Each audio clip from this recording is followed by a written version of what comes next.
Assalamualaikum warahmatullahi wabarakatuh. Selamat sore sahabat BMA dimanapun berada. Hari ini saya akan coba menjelaskan tentang buku besar setelah penutupan pada perusahaan dagang.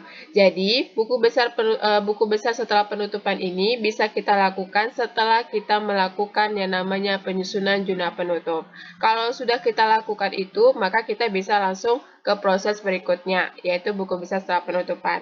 Nah, di sini saya sudah menyiapkan datanya. Jadi memang kalau kita ingin menyusun buku besar setelah penutupan itu, data yang kita gunakan adalah pertama adalah jurnal penutup. Jadi kalau jurnal penutup sudah kita lakukan, maka dapat kita gunakan sebagai datanya. Kemudian buku besar setelah penyesuaian. Jadi kalau kita sudah melakukan namanya buku besar setelah penyesuaian, maka kita bisa gunakan juga. Jadi kedua data ini nanti yang akan kita gunakan dalam melakukan penyusunan jurnal dalam melakukan penyusunan buku besar setelah penutupan. Nah, seperti apa cara melakukannya? Sebenarnya caranya sama seperti kita melakukan pemostingan buku besar biasa. Hanya saja data yang digunakan yang memang berbeda. Nah, di sini saya sudah siapkan datanya. Ya, di sini ada data dari UD Sejahtera, jurnal penutupnya, dan nanti saya akan juga gunakan buku besar setelah penyesuaian milik UD Sejahtera. Oke, mari kita coba lakukan saja bagaimana cara melakukan pemostingan di buku besar setelah penutupan ini. Nah, di sini kita akan menutup semua akun-akun yang ada di sini. Nah, dari buku besar yang kita buka itu adalah data-data atau akun-akun yang memang ada di sini. Oke, kita lihat. Yang pertama itu adalah ikhtisar laba rugi. Maka di sini nanti kita akan melakukan penutupannya misalnya. Oke, baik di sini saya akan mulai cara penutupannya itu dari ini modal Ibu Ais. Jadi karena saya sudah menyiapkan datanya dan sudah saya urutin biar nggak bingung nantinya, jadi makanya kita awali dari sini aja. Oke, modal Ibu Ais, dari mana kita bisa lihat? Dari sini. Nah, di sini datanya akan kita lihat ada tidak modal Ibu Ais. Kalau ada berarti itu kita akan lakukan pemindahan ke buku besar setelah penutupan.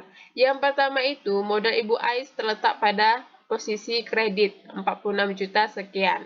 Nah, maka saya akan lakukan pemindahannya di sini. Ini dia, 46.866.667 rupiah.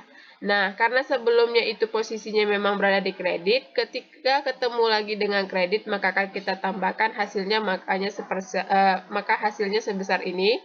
Nah, kemudian ada lagi tidak? Nah, kalau kita lihat di sini ternyata ada. Ada lagi modal Ibu Ais yaitu sebesar 3 juta, tapi posisinya berada di debit.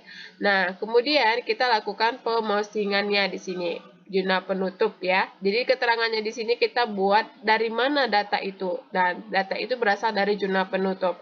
Maka saya buat di sini nominalnya posisi debit 3 juta. Nah, karena ini kredit, kemudian ketemu dengan debit, maka ini otomatis akan berkurang. Ya, modal itu kan posisi normalnya di kredit. Ketika ketemu dengan posisi normalnya di debit, itu artinya modal kita akan berkurang. Nah, hasilnya akan menjadi Rp286.666.667. Oke, berarti akun buku besar modal Ibu Ais sudah selesai, ya. Sekarang kita akan coba membuat buku besar penutupan milik akun Prive Ibu Ais. Nah, sekarang kita lihat ada tidak di jurnal penutup. Nah, ketika saya lihat ternyata ada. Ini dia. Posisinya itu berada di sebelah kredit sebesar 3 juta. Nah, mari kita pindahkan. Jangan lupa tanggalnya. Jangan lupa keterangannya. Datanya dari mana? Dari jurnal penutup. Berapa? Nominalnya 3 juta. Posisinya tadi di mana? Di kredit. Berarti saya pindahkan di sini kredit. Nah, ketika debit, ya posisi normal price itu ada di debit. Kemudian karena ketemu dengan posisi kredit, maka ini akan kita kurangkan. Nah, ketika kita kurangkan, maka hasilnya jadi akan 0. Ya, di sini tidak ada lagi nilainya atau 0. Oke, inilah dia. Kemudian ikhtisar laba rugi. Oke, ikhtisar laba rugi akan saya coba lihat di sini ada 1, ada 2, ada 3. Pertama kita pindahkan dulu yang ini. Ikhtisar laba ruginya di posisi debit 123.100.000. Nah, ketika saya pindahkan, ini dia 123.100.000, posisinya di debit. Nah, ini tadinya ikhtisar laba rugi kita ada di kredit, kemudian karena ketemu debit, maka ini akan jadi positif.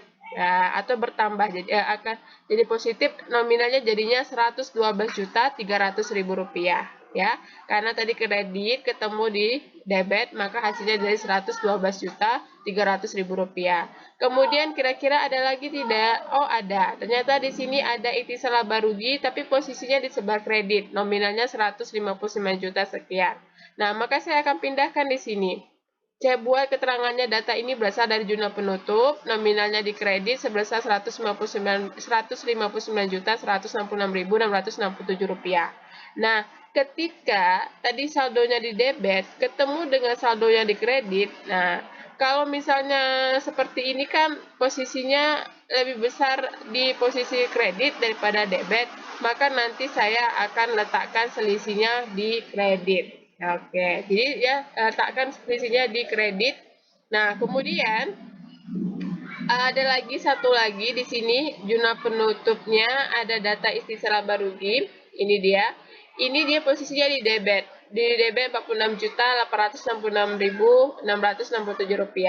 Nah, saya pindahkan di sini tanggal 31 Desember, datanya dari jurnal penutup, nominalnya 46 juta sekian, posisinya di debit. Maka ketika tadi posisi kredit ketemu dengan posisi debit, maka ini nanti akhirnya jadinya nominalnya 0 karena sudah tertutupi ya. Jadi makanya nanti nominalnya menjadi 0.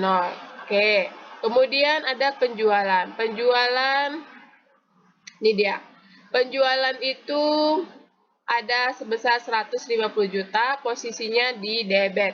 Oke, saya akan coba pindahkan ke buku besar. Di sini saya bikin keterangannya jurnal penutup, posisinya 150 juta di debit.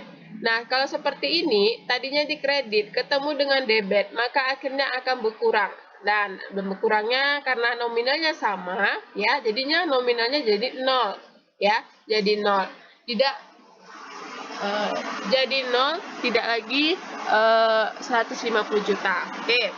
Kemudian selanjutnya di sini ada retur penjualan. Retur penjualan mari kita lihat ya. Retur penjualannya berada di posisi kredit sebesar 5 juta. Oke, saya buat di sini. Nah, ini dia. Jurnal penutup, jangan lupa, kemudian nominalnya 5 juta, posisinya di kredit. Berarti ketika debit ketemu kredit, maka nominalnya akan menjadi 0. Oke, kemudian pendapatan sewa. Kita lihat pendapatan sewa di sini ada di posisinya di debit 4.166.000 sekian. Oke, saya akan pindahkan ini ya, ini pendapatan sewa. Kemudian saya akan pindahkan jurnal penutup, data dari jurnal penutup di debit 4 juta sekian. Nah, ketika di sini tadinya kredit ketemu dengan debit, ini pasti otomatis jadinya hasilnya 0 karena dikurangkan. Ya, kredit ketemu debit artinya berkurang dan hasilnya 0. Kemudian pembelian. Pembelian ada di sini, ada sebesar 74 juta. 74 juta ini saya pindahkan. Ya, ini pembelian. Ini jurnal penutupnya sebesar 74 juta, posisinya di kredit. Nah, ketika debit ketemu kredit, ini akan kita kurangkan. Kita kurangkan dan hasilnya adalah 0. Oke, kemudian potongan pembelian. Potongan pembelian posisinya itu ada di sebelah debit. Nah, sebesar jumlahnya adalah sebesar 5 juta rupiah. Maka saya akan pindahkan ini ke buku besar. Ini dia. Jurnal penutup ya, jurnal penutup, kemudian posisinya di debit 5 juta ya. Kemudian karena ini kreditnya 5 juta dikurangi debitnya 5 juta, maka hasilnya 0. Oke, selanjutnya ada beban angkut pembelian. Nah, beban angkut pembelian ini dia. Letaknya di kredit 2.500.000. Maka saya akan pindahkan dia kemari, jurnal penutup 2.500.000, posisinya di kredit. Maka hasilnya akan jadi 0. 2.500.000 dikurangi 2.500.000, posisinya kredit, maka jadinya 0. Oke, kemudian kita lihat lagi di sini ada beban gaji karyawan. Beban gaji karyawan. Oke, beban gaji karyawan kita lihat di sini ada beban gaji karyawan. Nominalnya itu Rp11.500.000 ya. Di sini ada Rp11.500.000, posisinya di kredit. Oke. Maka saya akan pindahkan di sini jurnal penutup Rp11.500.000, posisinya di kredit. Berarti saldo debit ini kurangkan dengan saldo kredit ini, maka akan menghasilkan nilai yang 0. Oke, kemudian beban iklan. Beban iklan itu ada di sini, Rp5.600.000, posisinya di kredit. Maka akan saya pindahkan dia ke buku besar. Ini dia, 31 Desember jurnal penutup. Kemudian Rp833.333. Karena saldo sebelumnya di debit, kemudian ketemu dengan posisi ke kredit, maka hasilnya akan menjadi 0 setelah dikurangkan. Oke, kemudian selanjutnya ada beban lain-lain. Beban lain-lainnya sebesar Rp5.600.000, posisinya di kredit, maka saya akan pindahkan beban lain-lain di sini 31 Desember jurnal penutup, posisinya Rp5.600.000 di kredit. Karena di debit Rp5.600.000 dikurangi posisi kredit Rp5.600.000, maka hasilnya 0. Kemudian ada beban kerugian piutang tak tertagih. Nah, di sini beban kerugian piutang tak tertagih ada nilai sebesar Rp1.600.000 di kredit. Maka saya akan pindahkan di sini ya, jurnal penutup Rp1.600.000 di kredit, maka hasilnya akan saya kurangkan dari debit ke kredit, jadinya 0. Oke, kemudian selanjutnya ada beban perlengkapan toko. Nah, ini beban perlengkapan toko akan kita coba lihat di sini ya. Beban perlengkapan toko. Oke, ada 7 juta posisinya di kredit. Maka saya akan coba pindahkan 31 Desember jurnal penutup, posisinya di kredit 7 juta, maka hasilnya 7 juta dikurang 7 juta, dapatlah nominalnya 0. Oke, kemudian saya akan pindahkan juga beban penyusutan bangunan. Ini beban penyusutan bangunan ini dari sini ya. Ini posisinya di kredit Rp4.750.000. Maka saya akan pindahkan ke buku besar, ini dia, jurnal penutup Rp4.750.000, posisinya di kredit. Nah, kalau kita lakukan pengurangan, ya ini debit ketemu kredit jadinya berkurang, jadi nominalnya jadi 0. Oke, kemudian beban penyusutan peralatan toko, posisinya ada di kredit, nominalnya Rp5.250.000. Kemudian saya akan coba pindahkan di sini 31 Desember jurnal penutup, kemudian posisinya di kredit Rp5.250.000. Nah, saldo dari yang debit tadi, kemudian kita kurangkan dengan nominal di kredit, maka hasilnya akan berkurang jadi 0. Nah, terakhir ada beban asuransi. Beban asuransi itu ini dia. Ada sebesar Rp5.066.000 sekian yang akan saya pindahkan posisinya kredit di buku besar. Ini dia, 31 Desember jurnal penutup Rp5.066.667. Karena saldo sebelumnya berada di debit, ketemu dengan saldo di kredit, maka akan kita kurangkan. Nah, nominalnya akan menjadi 0 juga. Oke, kalau ternyata semua akun-akun yang ada di dalam jurnal penutup ini sudah kita lakukan pemindahannya ke dalam buku besar setelah penutupan, maka sudah dapat dinyatakan bahwa buku besar kita sudah selesai dilakukan. Dan nantinya akan menghasilkan nominal-nominal akhir atau saldo-saldo akhir yang akan kita gunakan untuk tahap selanjutnya. Oke, sahabat BMA dimanapun berada, saya rasa untuk penyusunan buku besar setelah penutupan ini tidak ada lagi yang bingung. Intinya data yang perlu kita pakai atau yang perlu kita miliki itu adalah jurnal penutup terlebih dahulu. Kalau jurnal penutup sudah ada, kemudian jangan lupa kita juga harus menggunakan buku besar setelah penyesuaian ya. Buku besar setelah penyesuaian atau buku besar sebelum ini. Nah, jadi kita butuhkan juga buku besar ini.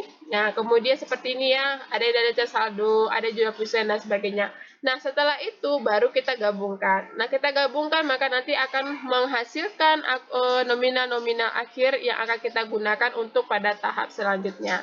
Jadi di sini ada sekitar 1, 2, 3, 4, 5, 6, 7, 8, 9, kemudian 10, 11, 12, 13, 14, 15, 16, 17. 17 akun yang kita lakukan kita buka untuk melakukan penutupan buku besar setelah penutupan. Oke, sahabat BMA dimanapun berada, demikianlah penjelasan saya tentang buku besar setelah penutupan. Semoga semuanya sahabat BMA tidak lagi bingung bagaimana cara melakukannya. Oke, sampai ketemu di penjelasan tahap berikutnya. Dan jangan lupa tetap semangat untuk belajar akuntansinya ya. Assalamualaikum warahmatullahi wabarakatuh.